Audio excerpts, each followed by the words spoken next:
In this tutorial, we're going to take a look at income and expense groups. Income and expense groups are a way of grouping transactions together, and they have two main purposes. The first purpose is for reporting.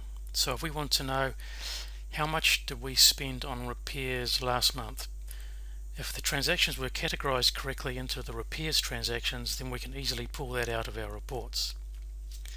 And the second reason for creating groups is that different transactions can be treated differently depending on the settings set up for that group. For example, one group may have GST or VAT on it and another group may not.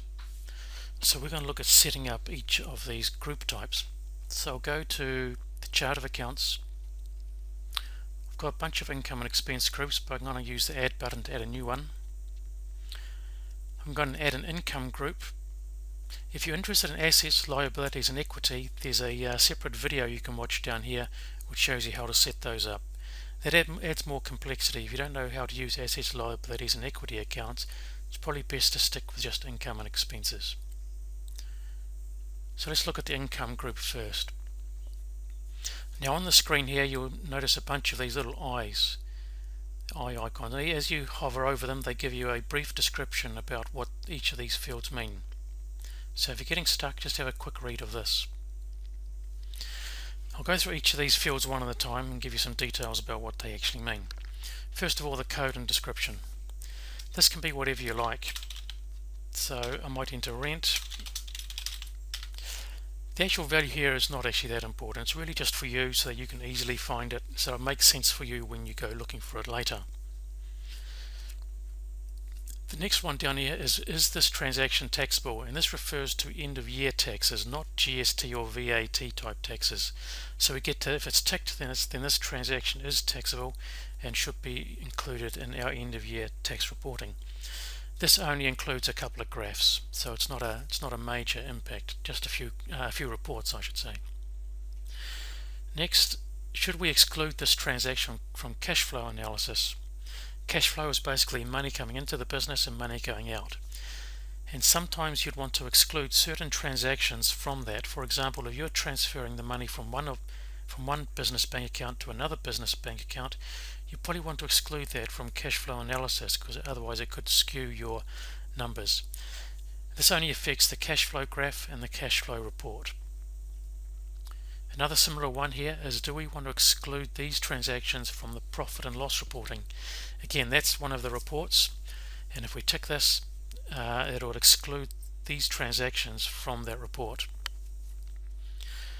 I'll come back to the disbursement one. The next one we'll do is this used to pay rent?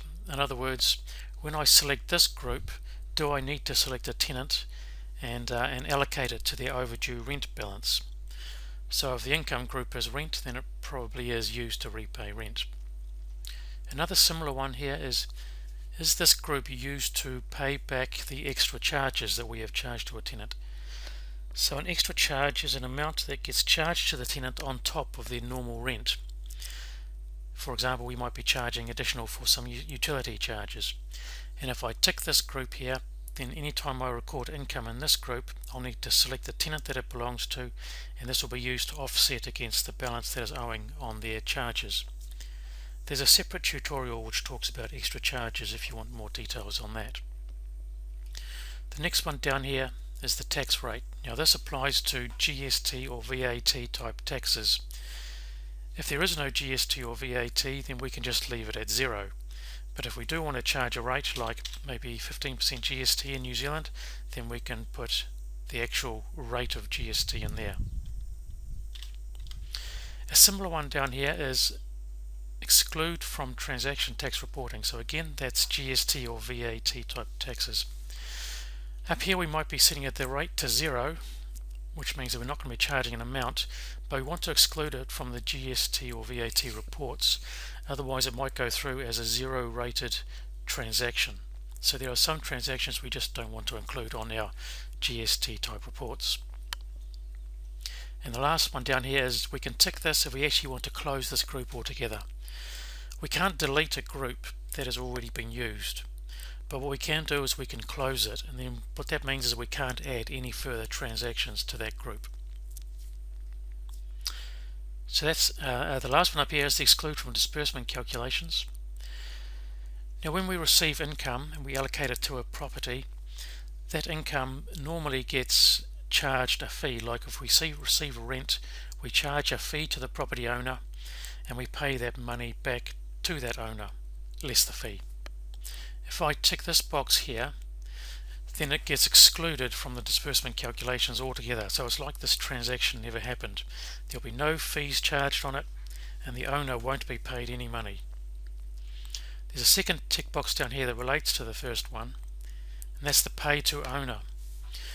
Now if I tick both of these tick boxes, then it means we want to exclude it from the calculations. So in other words, a fee won't be charged, but we still want the owner to receive the money. So in this configuration here, there'll be no fee charged, but the owner will receive the money. In this configuration here, there'll be no fee charged and the owner won't receive the money. And in this configuration here, there will be a fee charged and the owner will receive the balance, the money, excluding the fee. So that's the income groups. Let's take a look at the expense groups. I'll add an expense group. Now a lot of these settings are very similar to what we saw previously. Again, we can enter the code and description, whatever we like, just something that we can remember. Taxable, this is the same as the income groups. Should these expenses be included in our end of year taxes? Exclude from cash flow, same as the income. Should this be excluded? Should these expenses be excluded from our cash flow calculations? Exclude from profit and loss, this is again same as income. Do we want to exclude these transactions from our profit and loss reporting? Exclude from disbursement calculations. This means that this transaction will be ignored when it comes to disbursements. Normally with expenses, they are excluded from the amount that gets paid to the owner. For example, if we do a repair for a property and we pay for that expense ourselves, we don't want to then we want that expense to be deducted from the amount paid to that owner. If I choose to exclude from disbursement calculations, then it's as if that transaction never happened and it has no effect at all on the disbursement. The next two options down here are for if we've got mortgages set up. I haven't got them set up at the moment, but if I have got mortgages set up, I can tick one of these or both boxes here to say that this is used to repay the interest or the principal portion of that mortgage. And if I turn one of these on, when I create the transaction, I'll be asked to select which mortgage these transactions belong to. And that way RentHQ can keep track of the total outstanding principal and the total interest or principal that's been paid on that mortgage. Another option down here is to charge an extra fee to the owner for these transactions. An example might be if we do some repairs to a property, we might want to charge the owner an additional fee on top of the actual cost of the repairs itself. For example, we might choose to charge an additional 10%, so 10% on top of the actual cost of the repairs, and this will be charged as a fee. Or I could charge $10 or £10 depending on your currency, so it can be either a value or a percentage. And this should be all tax inclusive, so if I want to do say 10%, that's 10% including GST or VAT. If I wanted to, if I want to charge 10% plus GST, then the rate might be something like 11.5% instead. So this number here has to be the tax inclusive percentage or dollar value. The next option down here, similar to income, it's the tax rate, the GST or VAT rate that's going to be charged for these expense transactions. This next option is exclude from transaction tax reporting, so this again is like the income one.